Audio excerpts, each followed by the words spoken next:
Today we've got another shakeup in the U.S. Senate because Secretary of Homeland Security Kristi Noem, she's out. She got fired by Trump. And in her place, it looks like U.S. Senator from Oklahoma, Markwayne Mullin, is going to be the one to replace her. So when that happens, that would create another political shakeup in the state. So we'll take a look at what's going on here. We'll take a look at who might replace Mullin. And we'll see the last time Democrats had any success here. But ultimately, this is a super red state. Democrats not really going to be in contention in this one. So we've got Kristi Noem. Now, whatever you think of her, you might think she did a great job in some ways. You might think she's terrible in others. Either way, immigration has been a huge topic, both under Biden and Trump, in basically completely opposite directions. Seems like nobody could get it right, but Noem, she's going to move on. Now, it's not going to be until the end of the month, March 31st. Then theoretically, Mullin would resign. He'd get confirmed by his fellow U.S. senators. Then he would take this new position. Now, Mullin has not been in the Senate that long at all. He just got in there in a special election in 23. So maybe this is a good move for Trump to change the face of a lot of the contentious immigration issues. But here's the thing, Mullin was already up for re-election this November. If he steps down, that's going to change things. Here's what we've got. First of all, Governor Kevin Stitt, Republican. He would appoint a replacement until the next election. But it gets interesting for who the governor can appoint. First of all, they have to be of the same registered political party. They have to have done so for 5 years. That doesn't seem really that controversial. But the next part, the appointee is not allowed to run in the special election or in the subsequent regular election. Apparently that's so they don't have an unfair advantage. That's an interesting rule. I think a lot of people actually might appreciate that. It keeps the next race actually competitive for who's going to serve the next term. At the same time, a lot of people that actually might want to run in that next election are not going to want to be appointed because they're not going to be able to run. So there's a lot going on here as to who's going to be the senator in the interim. But let's get out of Wikipedia and take a look at the next election. So first we've got the Republicans here, and Markwayne Mullin already declared his intent to run. But now that he's out, apparently we've got Kevin Hern, congressman. He has an announcement pending. He's currently in the House from the Tulsa area. Also, we've got Stephanie Bice. She's from Oklahoma City, another U.S. rep who could be a viable candidate. So this is fluid. Something might have changed by the time you watch this video.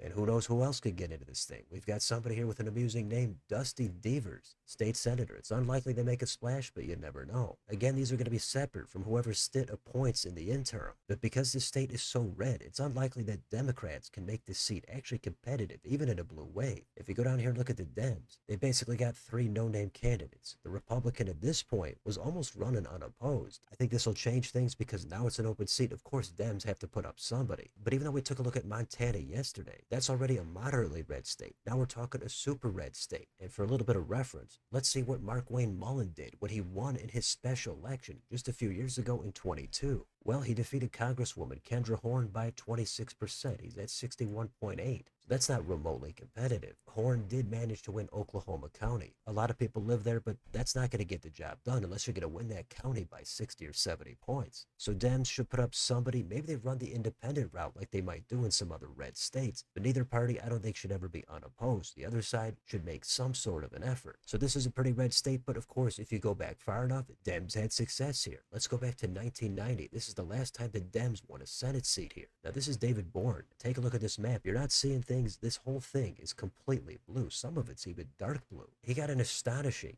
83.2%. Now, that was a long time ago. The politicians and the politics were completely different. Even Republicans can't get that kind of a margin these days. But after this race, Dems have never even come within 10% in the Senate, so that tells you something. But since 1990, Dems have won a race here for governor. Let's go to 2006. This is the last time it happened. Brad Henry won by a massive 33%. He's in the mid-60s. He also won almost every county. Now, of course, Brad Henry in 2006 is different than Democrats in some more liberal states. But that was also a blue-leaning year. That goes to show you that Democrats can have success with the right candidates in the right states in the right environment. And this was actually Brad Henry winning re-election. If you go back 4 more years to 2002, then you can see it was actually a tight race. Henry won by less than 1%. He's at 43.3 in a 3-way race. So Henry got his foot in the door, then he won in a massive landslide 4 years later. It's similar to what we've seen in some other states. Sometimes a race is competitive, but then 4 years later, everything is different and voters want to keep what they've got. So we've got some early March political changes happening in some different states. This time it's Oklahoma. It's not going to be close enough for Democrats to make it competitive outside of some extreme circumstance. But anytime there's a U.S. Senate retirement, we've got to cover it here on this channel. So things are in motion here, and that's a look at what's going on recently here in Oklahoma politics. So let me know in the comments. What do you think about Kristi Noem? Noem being ousted as Secretary of Homeland Security? What about Markwayne Mullin? What do you think of him? What about the interim U.S. Senate appointment? And who's going to run and win in the next election? Do Democrats have